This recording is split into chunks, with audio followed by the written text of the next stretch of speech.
This channel is supported by TrueFire. TrueFire is an online library of lessons from some of my favourite players. There's thousands of lessons on there. You can use the promo code JNC40 to get 40% off of any of their courses. If you want to get better at improvising guitar, there is only one way. This is my argument, and that is to do a lot of it. For me, every single day I sit down, every time that you see an introduction, I start from nothing, build it up to something, and I improvise guitar over the top of it. For me, for whatever reason, this is important. I think it is also part of the reason that I find guitar so enjoyable, because there are some days where maybe you don't want to work super hard on anything. Maybe you've already had a day pulling bamboo out of the garden and you think, right, I just want to play some guitar. Now, I've had people on my Patreon ask if I could do kind of chord sheets to some of my backing tracks. Now, in general, this has not been something I felt like I had necessarily time to do, but I thought what I could do in addition to that is kind of, for a select few, I could kind of just put them together and talk about how I would approach each one in a video like this. The Patreon is designed to be affordable for basically everyone. So I've got 3 tiers on there, but they're all the same. So if you want to jump in at the £2 tier, you get the same access as everyone else. It's just like if you want to pay more, you can. It's a bit of a weird system in that way, but I didn't want to make it kind of like so that you had to pay loads of money to get lots of access. The idea, hopefully, is that this means a few more of you might be interested in it than if I priced it in some other way. So I don't know, take advantage of it. There are hundreds and hundreds of backing tracks on there, and this is one thing that was really important for me growing up, is finding songs in different keys so that I wasn't just wedded to one key or another. Like I wasn't always playing in E minor or E major. I wasn't always playing in D major or all the common keys.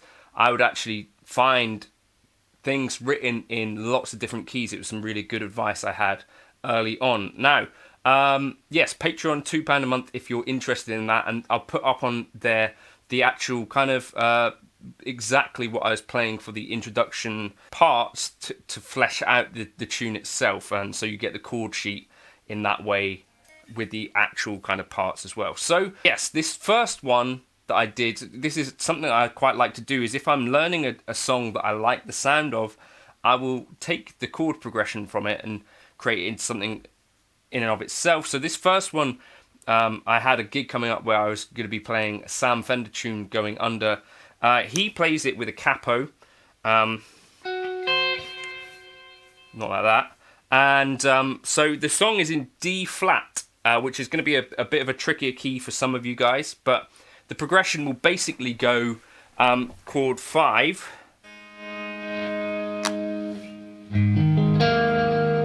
chord 1, chord 4, and then back to chord 1, chord 6. And here's the thing, so a lot of music that we play is very much about playing in the right key, right? So I don't really see why we spend much time at all talking about playing outside or thinking about playing outside, because there's never been a time where someone has said, could you play something more outside? In my entire career as a guitarist, if anything, when you play like a major 7, people are like, that's too jazzy, right? So my general principle has been to try and think and play a little bit like a saxophone player, but find melodies. And so this track is about to start, and I'll talk you through it as I go. So wish me luck. It's going to be starting about now. So there's our chord 5, A flat, D flat, G flat, D flat, chord 6, B flat minor. So I like to start with something chilled, and I like to think, can I repeat that? That's a really simple improvisational technique that you should be doing when you're practicing.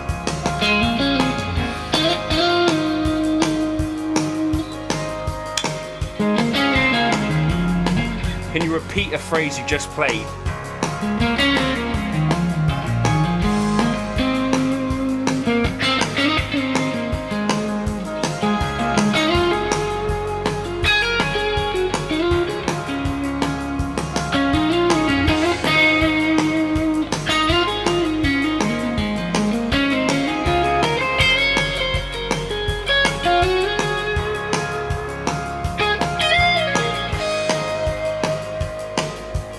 breathing room between phrases doesn't hurt.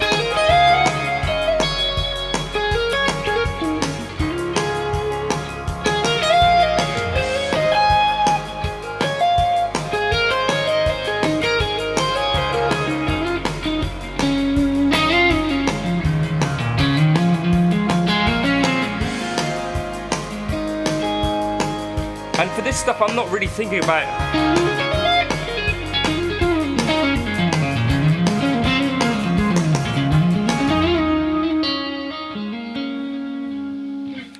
when you're really improvising and feeling in the zone, you don't generally want to be thinking about too much, but I will be thinking when I'm practicing about trying to put in licks that I already kind of have been working on. This is in A minor. So chord 6, chord 1, chord 5, chord 4.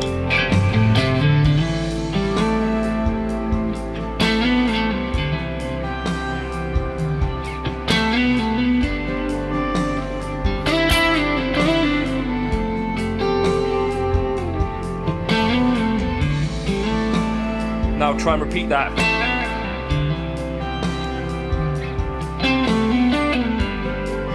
Even little imperfections, if you don't manage to repeat the phrase nicely, generally what will happen is you'll have something close enough that it will sound like you intended to do what you did. That's kind of one of the little secrets of improvisation. Just kind of riding the wave.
When I'm doing the faster kind of runs, I'm thinking more about 3-note per string stuff, and then also listening quite carefully, hopefully, to the snare drum to try and stay in time with that. Sounds to me like this is in E major, because I can...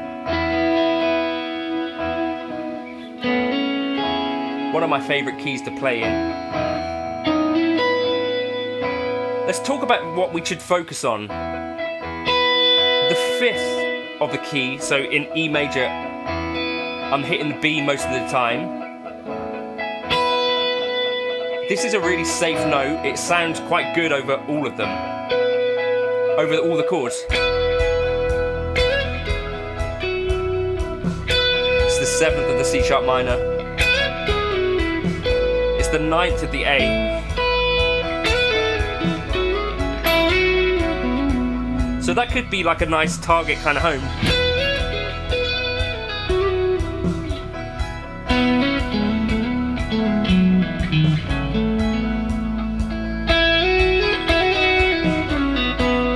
So kind of the concept of safe notes.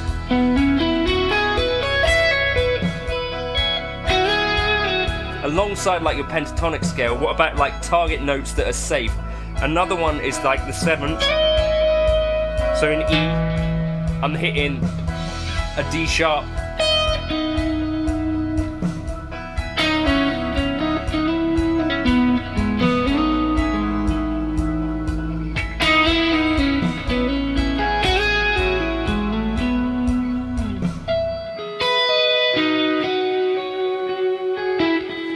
It's just a simple little ideas. What about if you hit the 2nd degree of the scale? Here we got an F sharp.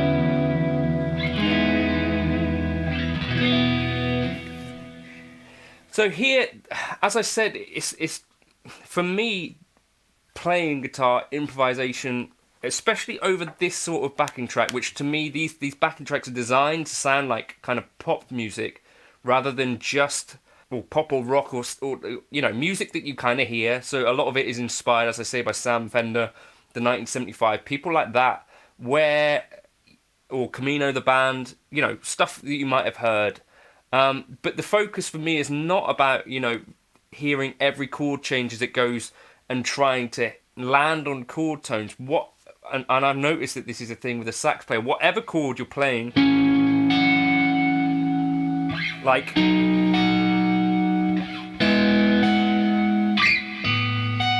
there are these safe notes which you will find. So in the E major, for instance, the F sharp, the 9, the B, which is the 5th degree of the scale, are pretty safe over all of it.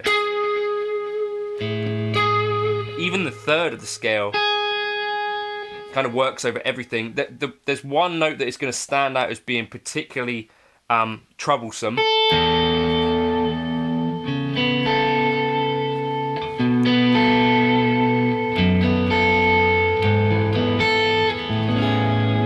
Which is the 4th degree of the scale. People talk about this as an avoid note. Certainly one that you can sound amateurish if you do land on it at the wrong time. You need to be careful with it, is all.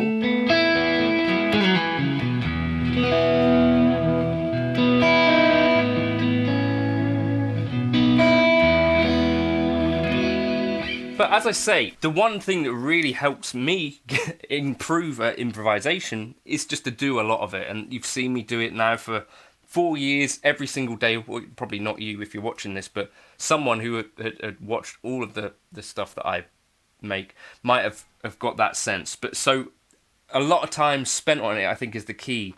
And this can help you whatever level you're at, whether you're kind of learning scales, whatever. I was always playing along with music, and I think that's been a help because essentially it means that it helps keep you kind of motivated and enjoying playing the guitar. Hopefully, anyway, that's kind of the principle of it. That's why I make kind of the Helix presets available, that hopefully you can grab them and spend time playing guitar. In this particular video, I was using the Glassy Plexi 2024, if you like the sound of that. Again, that's kind of the reason for the backing tracks. For me, it's selfishly to give me something to play over for every single video, because I want to be playing guitar. And then hopefully some of you guys can find some benefit in that as well. So I'm going to do this a bit more regularly, kind of pick a few backing tracks, talk about an approach to them as I play them, and hopefully that'll be somewhat useful. That's kind of the video for today. Jump up to the Patreon if you want to grab the tracks, the backing tracks, this preset as well, I'll drop into there, and also the PDF, so you can kind of have some of my thoughts written down on paper about what you might want to try over this and how to actually play like the chords. Cheers for stopping by. Another thing, if you don't have the chords to some of my backing tracks or anyone else's backing tracks, I think it's a really good thing to try and figure out what's going on as you're playing. That is, again, something that I did a ton of as a kid. Just try and work out what key something is in. Hopefully, by doing this occasionally, you'll be able to check back and make sure that you feel like things are in the right key. But for this sort of stuff, I think it should be fairly simple to figure it out through trial and error. Sometimes I won't start on chord 1, if you know what I mean, but hopefully they are fairly kind of centered in a key. Cheers for stopping by.